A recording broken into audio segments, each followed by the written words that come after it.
प्रधानमंत्री नरेंद्र मोदी के 75वें जन्मदिवस पर पूरे देश में बीजेपी और सरकार सेवा पखवाड़ा मना रही है। मानो पूरा देश इसमें लगा हुआ है, जनता को इसमें पूरी तरह से भागीदार बनाया जा रहा है। हमारे साथ है केंद्रीय शिक्षा मंत्री धर्मेंद्र प्रधान जी। धर्मेंद्र प्रधान जी, स्वागत है न्यूज 18 इंडिया पर। नमस्कार अमिताभ जी। धर्मेंद्र जी, पहला सवाल तो मैं यही पूछूंगा कि प्रधानमंत्री का 75वां साल, 11 साल प्रधानमंत्री के, उसके पहले के कई साल मुख्यमंत्री के, क्या सेवा सप्ताह क्यों? कई प्रधानमंत्रियों में तो जश्न मनता था, यहाँ सेवा सप्ताह क्यों मन रहा है? क्योंकि हमने तय किया है, सेवा ही हमारी प्रथम दायित्व है। हमने प्रथम सेवक खुद को प्रधानमंत्री जी ने कहा था।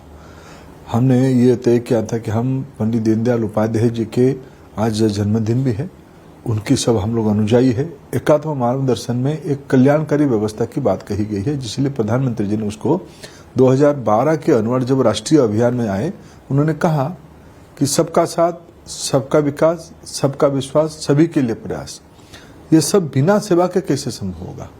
ये सत्ता, ये दायित्व, ये अधिकार स्व कल्याण के लिए नहीं है, समाज कल्याण के लिए है। समाज कल्याण सेवा के माध्यम से हो पाएगा। ये जब एक बहुत बड़ा अवसर मिला है माननीय प्रधानमंत्री जी की सार्वजनिक जीवन में, पब्लिक ऑफिस में हेड ऑफ द गवर्नमेंट करके उनकी भी 25 साल हो गए, उनकी आयु भी 75 साल हुए। ये सफलता की, ये कोई निजी सफलता नहीं है, यह पार्टी की सफलता नहीं है, या मेरे संगठन की सफलता नहीं है। भारत की एक सामान्य व्यक्ति, सामान्य घर के व्यक्ति उस प्रकार की सामाजिक अर्थनीतिक पृष्ठभूमि में आके भारत की प्रजातंत्र ने ही अवसर दिया, भारत के लोगों ने ही अवसर दिया, उनको एक अवसर दिया सेवा की। इसीलिए हमने आज ये कोई सरकार, पार्टी, संगठन की विषय नहीं है। आज ये जो सारे विषय अभी समाज मना रहा है, देश मना रहा है, स्वच्छता होनी चाहिए, रक्तदान होनी चाहिए, नारी सशक्तिकरण होनी चाहिए, पेड़ लगानी चाहिए, ये तो वैश्विक प्रायोरिटी है, ग्लोबल प्रायोरिटी है। प्रधानमंत्री जी के जन्मदिन के अवसर पे इससे बढ़िया कुछ अवसर हो ही नहीं सकता है। केवल प्रधानमंत्री जी के जन्मदिन नहीं, महात्मा गांधी जी की जयंती तक, शास्त्री जी की जयंती तक, ये जो कालखंड है 15 दिन की, इसमें भारत पिछले कई सालों से सेवा समर्पण पखवाड़ा बनाते आ रहा है। हम लोग आज सुबह भी आज की तय था कि 1 घंटा, 1 दिन 1 घंटा, आज हमने सुबह आत्माराम सनातन धर्म कॉलेज में, जो एक अच्छा कॉलेज है देश की, उसमें आज खुद में रह के 1 घंटा स्वच्छता के बारे में बात करके आया, पेड़ भी लगाया, स्वच्छता के अभियान में भी खुद को शामिल किया। इस प्रकार के सभी लोगों को ग्रास रूट पे जाके हम कुछ ना कुछ काम करें, यही इस पक्ष पखवाड़ा का लक्ष्य है। धर्मेंद्र जी, हम लोग एक जमाने में देखा करते थे कि मंत्री, मोदी सरकार आने के पहले मंत्री कभी समर वेकेशन हो, विंटर वेकेशन हो, विदेशों में घूम रहे हैं। वीकेंड, सैटरडे संडे को मुझे लगता था लुटियंस दिल्ली पूरा बंद ही होता था, कोई दिखता नहीं था, सब घर पे आराम कर रहे होते थे। शाम को 6-7 बजे के बाद रायसीना रोड तो बंद हो जाता था, शास्त्री भवन में सब चले जाते थे।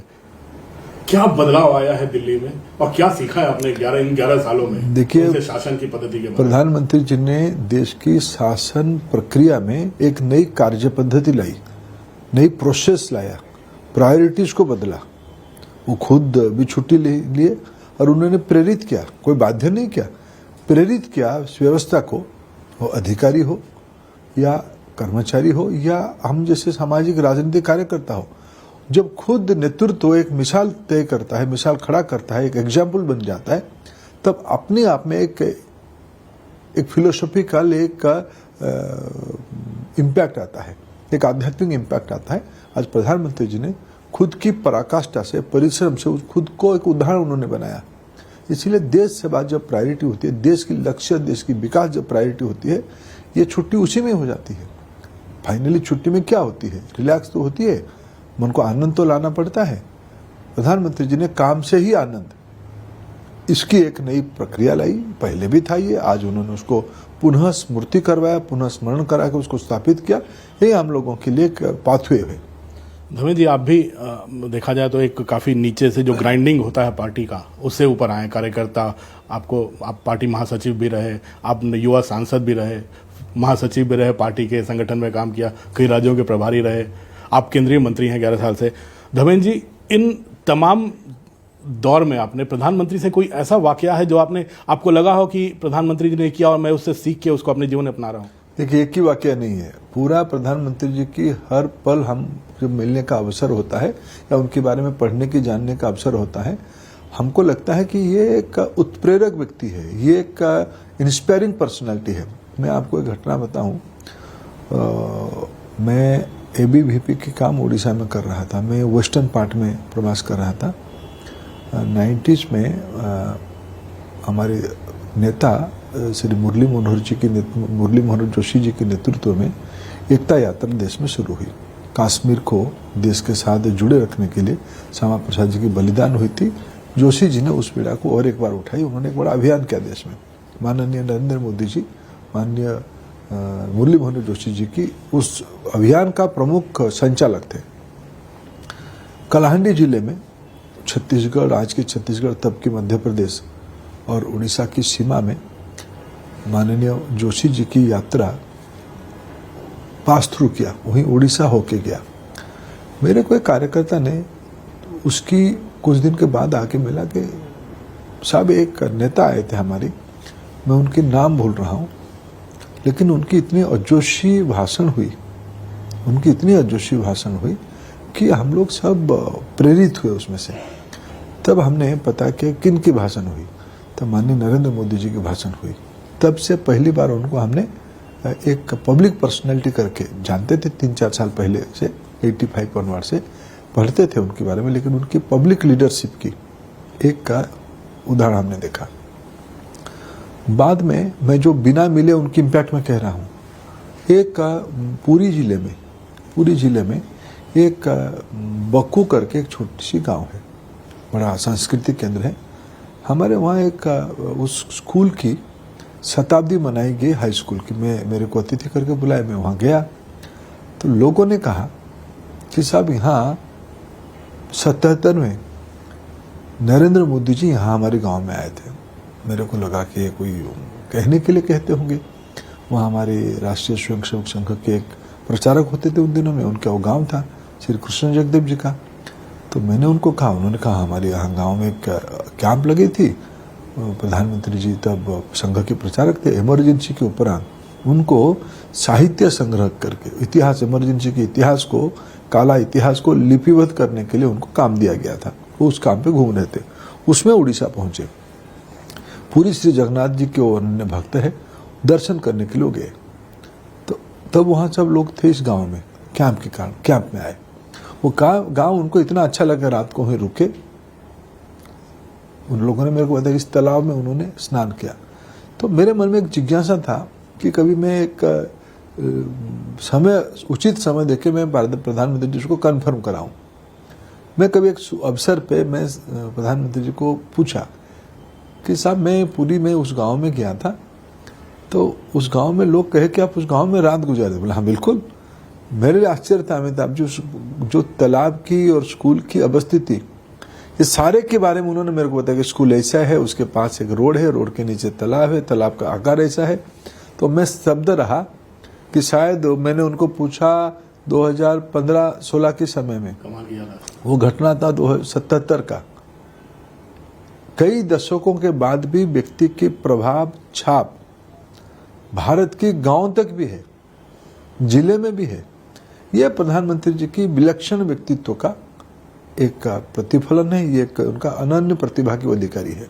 धर्मेंद्र जी, जब नरेंद्र मोदी जी की सरकार और पूरा मंत्रिमंडल परफॉर्म, रिफॉर्म और ट्रांसफॉर्म पे काम कर रहा है, आपको ऐसा नहीं लगता कि ऐसे में विपक्ष आप लोग जो भी करते हैं उसमें डिसरप्शन, डिस्ट्रक्शन और डिस्ट्रैक्शन कर रहा है?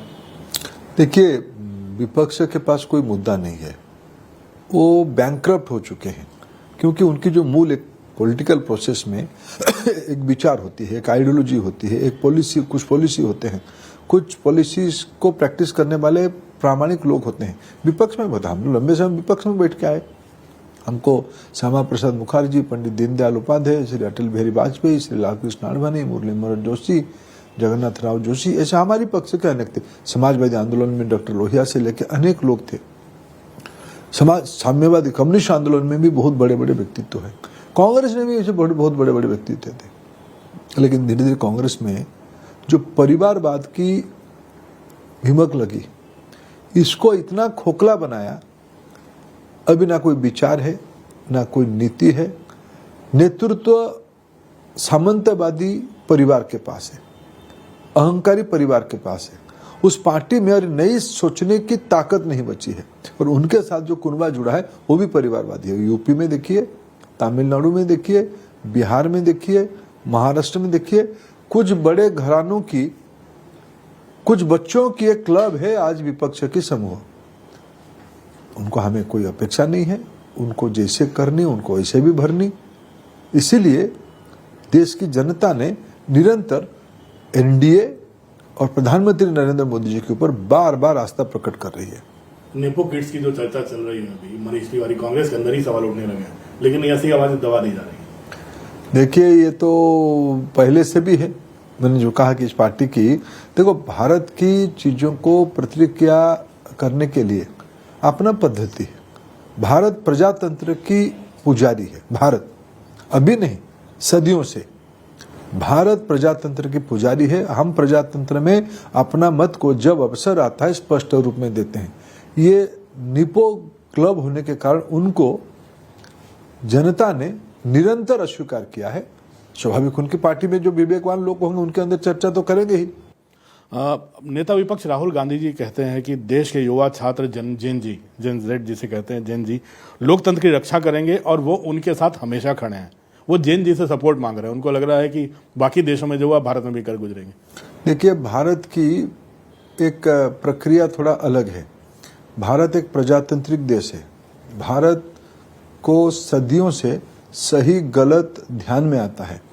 आप आज से 100 साल पहले क्या हो रहा था अनुमान करिए। तब हमने नॉन कोऑपरेशन मूवमेंट किया था 1921 में। 1942 में हम लोगों ने क्विट इंडिया मूवमेंट किया था, भारत छोड़ो आंदोलन किया था, जेन जी ही किया था। क्यों? हम प्रजातांत्रिक तरीका में विश्वास करते हैं। 47 में हमको आज़ादी मिली। उसके बाद भी जो लोग, आज राहुल गांधी जी को मैं याद दिलाना चाहता हूं, इमरजेंसी उन्होंने लगाया था। इमरजेंसी की परिस्थिति उनकी खानदान के कारण हुई थी। खानदान की हित को बचाने के लिए उन्होंने देश की संविधान की तार की थी। जब उनको उनकी माताजी और उनको भी अवसर मिला सामने में मनमोहन सिंह जी को रख के सरकार चलाने के लिए, उन्होंने भी सारे अवैज्ञानिक काम किया था। जेन जी उनके खिलाफ भी खड़ा था। इसलिए 14 में हम लोग दायित्व में आए। जेन जी अगर हमारे साथ ना होता तो हम 2019 में दोबारा दायित्व में नहीं आते। जेन जी अगर हमारा साथ नहीं होता तो नरेंद्र मोदी जी तीसरी बार प्रधानमंत्री नहीं होते।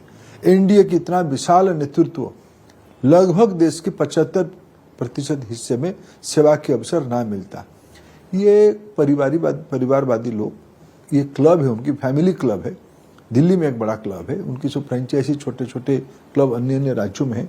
ये सामंतवादी लोग, डेमोक्रेसी में जिनकी विश्वास ही नहीं है, भारत की डेमोक्रेसी जिनको चुनता है, उन पे वो ईर्षान्वित होके एक विद्वेष भाव खड़ा करने का पैदा करते हैं।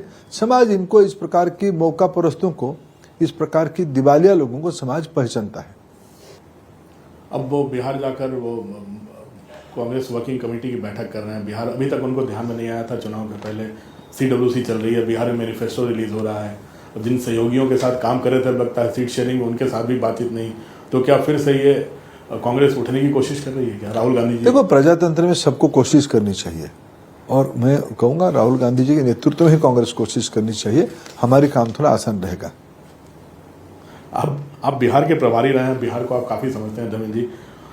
जिस तरह से वहाँ पर प्रधानमंत्री जी की माँ को लेकर, दिवंगत माँ को लेकर जिस तरह से पब्लिक मीटिंग्स में अभद्र भाषा का प्रयोग हो रहा है और विपक्ष का कोई नेता उसको निंदा भी नहीं कर रहा, क्या कहेंगे आप? देखो, जिनके पास विवेक ही नहीं है, जिनके पास बुद्धिमत्ता की भ्रम हुई है, जिनको हम कहते हैं, इसीलिए तो कहते हैं दिवालिया हो गए हैं। कोई सभ्य समाज में इस प्रकार की वातावरण नहीं रहती है। शत्रु को भी इस प्रकार की कोई व्यवहार नहीं करता। हम तो शत्रु ही नहीं है, हम तो प्रतिद्वंदी है, प्रतिस्पर्धा में हम लोग हैं। हमको आदर करना चाहिए परस्पर, हम तो आदर करते हैं। हम तो आदरणीय सोनिया गांधी जी को जब देखते हैं बड़ा आदर से सम्मानित करके बात करते हैं। ये उनके संस्कार है, हमारे संस्कार कुछ अलग है, उनकी संस्कार कुछ अलग है। जिस संस्कार है वो सभ्यता को प्रतिनिधित्व करते हैं, देश उसको कभी स्वीकार नहीं किया है। अब जब बिहार गए, प्रभारी बन के रहे, प्रभारी नहीं है फिर भी आप पिछले कई 2-3 बार बिहार गए हैं, मुख्यमंत्री जी से ही मुलाकात हुई है। बीजेपी जेडीयू में तो ज़्यादा समस्या लग नहीं रही है। नीतीश कुमार सीएम है, बीजेपी जेडीयू सीटों का बंटवारा कर लेंगे, लेकिन जो बाकी सहयोगी दल हैं धमेश जी बहुत अलग अलग पासे फेंक रहे हैं, सब बड़ी बड़ी सीटें मांग रहे हैं, खासकर एनडीए की एकजुटता है, हम सब आपस में लड़ेंगे चुनाव, आपस में है इकट्ठा है, आपस में चुनाव लड़ेंगे और फिर एक बार हम लोग सरकार बनेंगे। नीतीश कुमार जी के नेतृत्व में अच्छा काम हो रहा है, वो काम बरकरार रहेगा। चिराग जी जो बार बार संकेत देते हैं कि हम पूरी की पूरी सीटों पे भी लड़ेंगे, लड़ सकते हैं, उनके लोग बोले भावी नहीं, हम लोग सब इकट्ठा ही लड़ेंगे चुनाव। बातचीत हाँ, बातचीत सब में चाली हूँ। धमेश जी आखिरी सवाल, आप पार्टी के प्रमुख रणनीतिकार हैं, आपने कई राज्यों में प्रभार देखा है, बिहार के ही प्रभारी रहे हैं। अब आखिरी एक दो सवाल में बिहार पर पूछ के खत्म करूंगा। बिहार कितना मुश्किल लग रहा है इस बार, क्योंकि कैंपेन जो है कांग्रेस का आरजेडी का बहुत पीक पे है। अब बीजेपी में अभी लग रहा है कि बहुत शुरू भी नहीं किया। ओवैसी जी कूद पड़े हैं किशनगंज और सीमांचल इलाके में। मेरे ख्याल से माननीय प्रधान 20 साल की एंटी देखो अमिताभ जी, चुनाव को हम कभी भारतीय जनता पार्टी वाले हल्के में नहीं लेते हैं, कभी भी हम हल्के में नहीं लेते हैं। प्रधानमंत्री जी ने पिछले 2 महीने में कम से कम 5 बार बिहार जाके आए हैं। गृह मंत्री जी, रक्षा मंत्री जी, सब लोग बिहार निरंतर जा रहे हैं। बिहार के हमारा सबसे बड़ा नेता आदरणीय नीतीश कुमार जी बिहार में प्रवास कर रहे हैं। उनकी एक औरा है, उनका एक आभा है। हमें नहीं लगता है कि देखो हमारे काम में इस बार बोलेगा। हम लोगों ने बिहार में मेहनत किया है, महिलाओं की चिंता किया है, नौजवानों की चिंता किया है, विकास किया है, रास्ता बनाया, स्वास्थ्य सेवा ठीक किया है, शिक्षा प्रणाली को ठीक किया है। ये लोगों की वहां विश्वास हमारे साथ जुटेगी, हमें पूरा भरोसा है। शुभकामनाएं धमेश जी। न्यूज़ 18 इंडिया से बात करने के लिए बहुत बहुत धन्यवाद।